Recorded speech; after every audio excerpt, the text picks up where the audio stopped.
Hello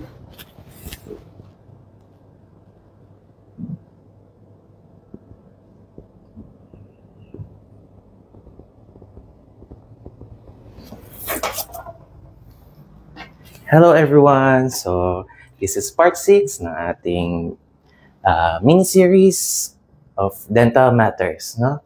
So, I will be discussing about braces this time. So, ang una is yung traditional metal braces. So, usually, ang average is 2 to 3 years kapag nagpa-braces ka. Pero, syempre, depende pa rin talaga yung sa case. Kung mahirap talaga, more than 3 years. Pero minsan, kung madali lang naman, like mga space, less than 2 years yun, no? So, ang next in line sa braces is yung self-ligating na tinatawag, no? Kung yung sa normal braces, merong goma, pipili ka ng kulay, yung minsan gagawin mo pang rainbow. Dito sa self-ligating, wala tayong goma na ginagamit, no? So, since walang goma, less yung friction, no? Mas mabilis yung paggalaw ng ngipin. So, kung average of 2 years sa metal braces, sa self-ligating, syempre, less than 2 years. No? And then, meron din tayo nung ceramics or sapphire na braces. So, basically, ang pinagkaiba lang niya is yung kulay. And syempre, instead of metal, ceramic siya. No?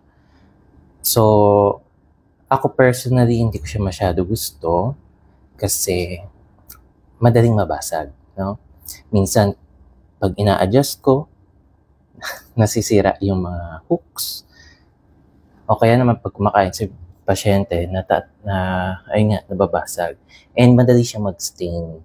Madali siyang mangilaw. So kahit sabihin mo mas aesthetic siya, mas maputi, hindi obvious. So, madali mag-stain, ganun pa rin, no? Tapos, meron din tayo nung tinatawag na lingual braces. So, kinakabit siya sa likod dito, no? So, hindi kita. Pero, magagalit sa iyo yung dila mo kasi magkakasingaw ka sa dila, no? So, ang last in line is yung tinatawag nating clear aligners, no? Ganito yung itsura niya.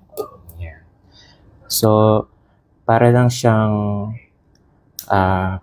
plastic na kinakabit sa bibig, sa ngipin mismo. Yeah. So, ganito yung itsura niya, no? Yeah. Tapos, kinakabit lang siya sa ngipin. Yeah. Susuot mo lang siya, parang ganito.